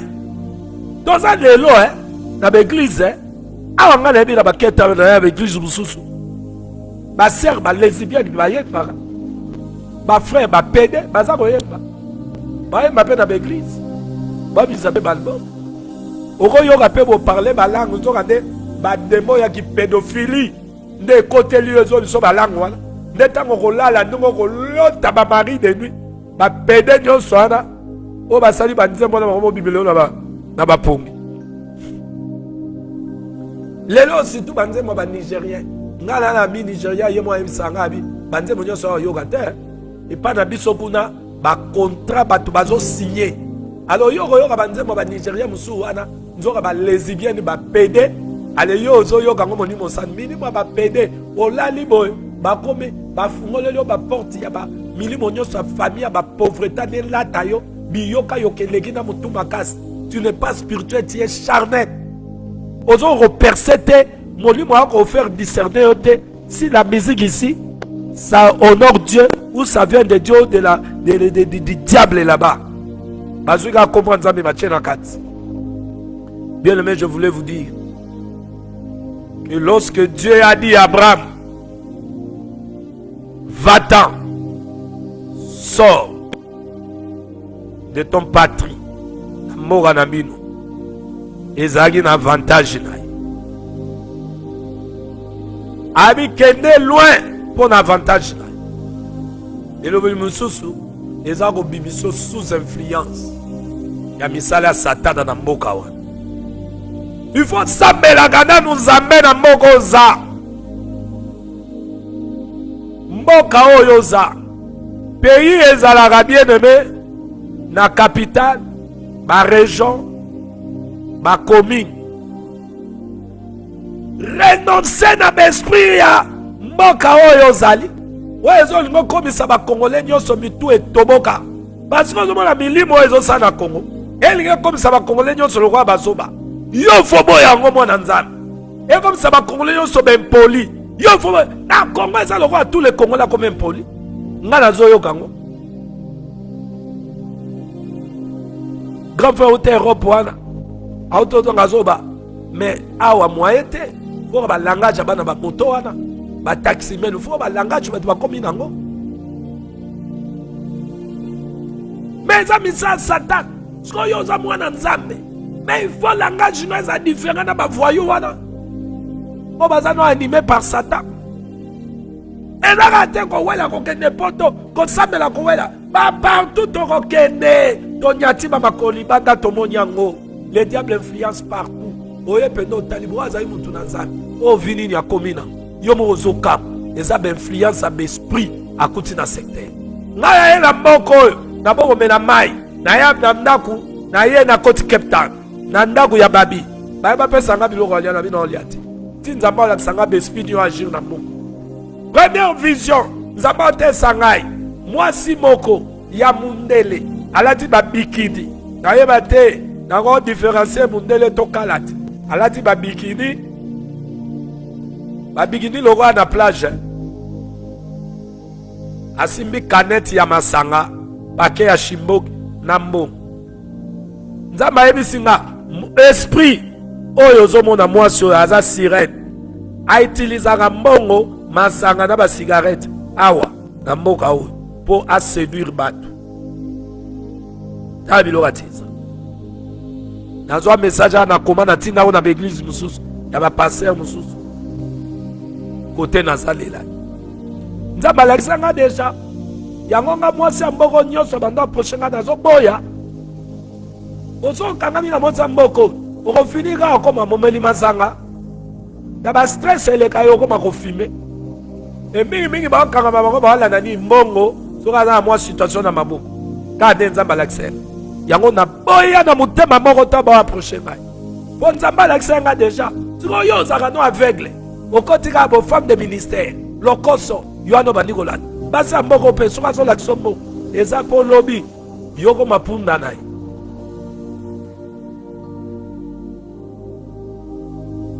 Dieu a dit à Abraham, va-t'en. Ezagi pona avantage nai. Azobi misaye bien aimé dans le Seigneur parce que l'influence mabe ezalaki na mwana. Avant tolobelaki ndakuti ana olobela patrie.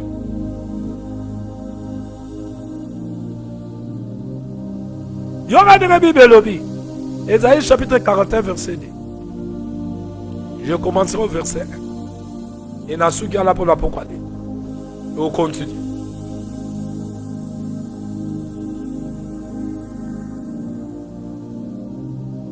L'île, faites silence pour m'écouter.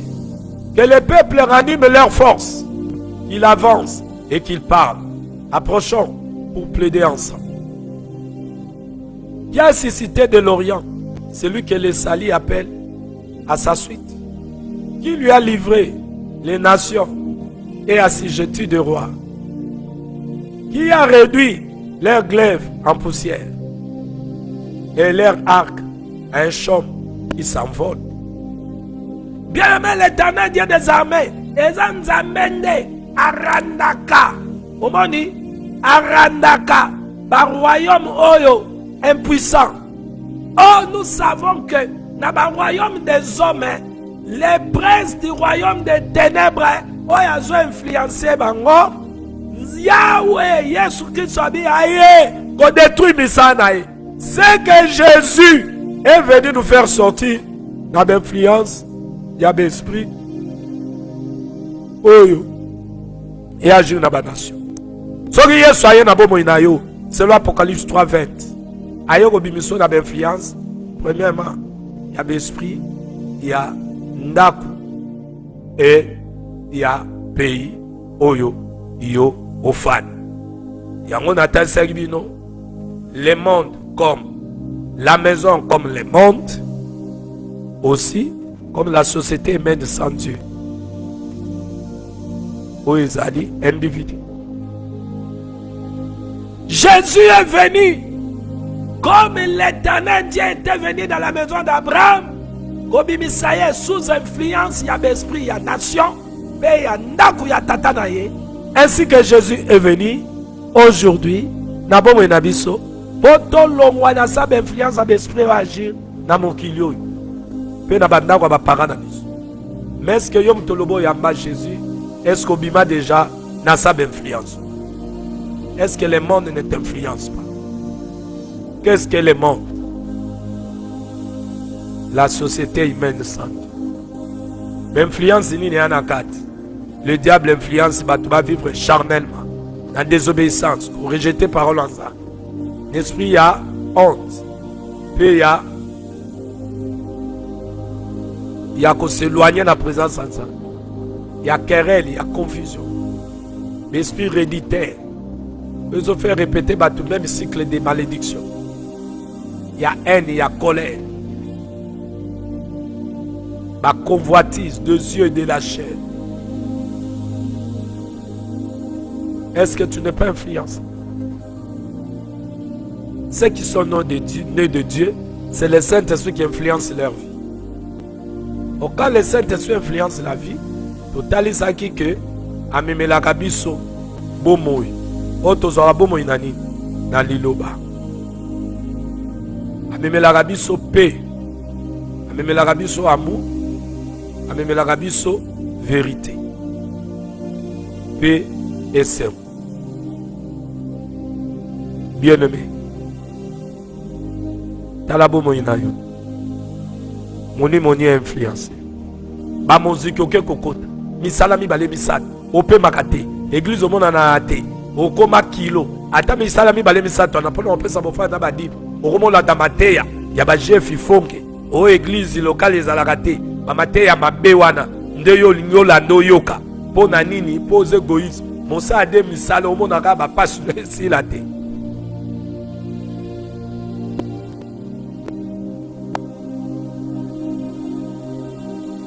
Nani a influencé? Oko ndima mwasi ano koti. Po nani? Po na bilora muki. Mutuka. To ndako bisika olala. Qui est influence? Ceux qui sont nés de la maison du dernier Adam. Hein? Babotami na Christ. Hein? Bango bazag influencé na Saint-Esprit. Moutuna. Nani a influencé? Dieu a dit à Abraham, sors. Quand Jésus il vient dans ta vie, c'est pour nous faire sortir de l'influence. Il y a pays, pays à Ndakoyova. Il y a famille. Est-ce que ce qu'on m'itali au mimire, aux huiles lobo le roi qui t'a la tal, est-ce que ce bibi dans l'influence? Bien aimé, tu as tout bibi dans le domaine, son lo pas dans le domaine moussous, tu as non yakangama, tu boya, tu sambelanzambe. renoncer à l'influence. Sambela Nzambe, senga na domaine nyonso ya vie na yo, que le Saint-Esprit t'influence. Le Saint-Esprit doit influencer tous les domaines de notre vie.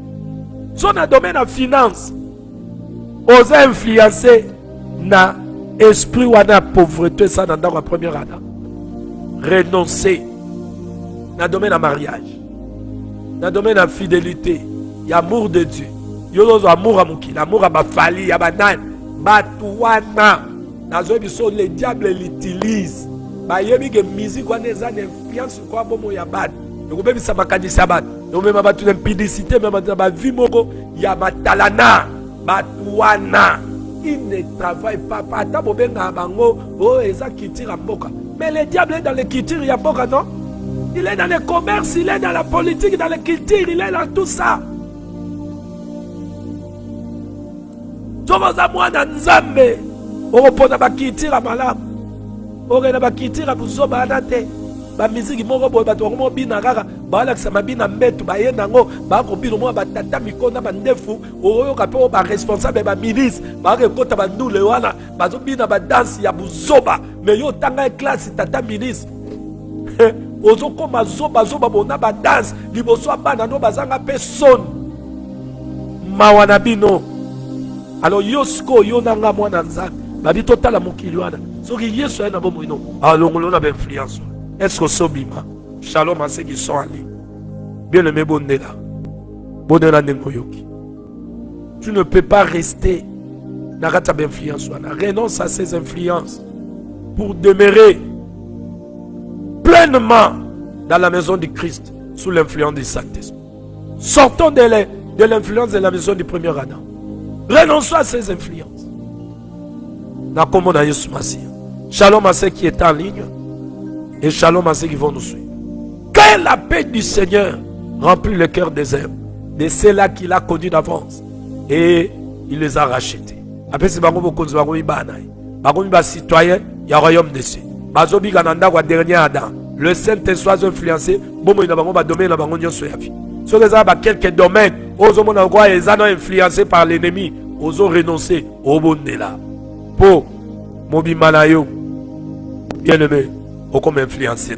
Shalom, qui m'a dans un épée, c'est mon aïe. Et ton samakati nabino. Na kombo na Yesu masi. Soit salibi songolo. Tokutani lobi. Mais pour na pourquoi lelo, je vous prends congé. Que Dieu vous comble de sa paix et de sa joie. Au nom de Jésus-Christ, je vous dis shalom et bye bye. Shalom à toi, ma sœur Mireille Delicia. Shalom à toi, ma fille Ange Moutobo. Que la paix de Dieu remplit vos cœurs et sa joie. Au nom de Jésus, s'il nous fait grâce, nous nous retrouvons demain. Shalom. Bye bye.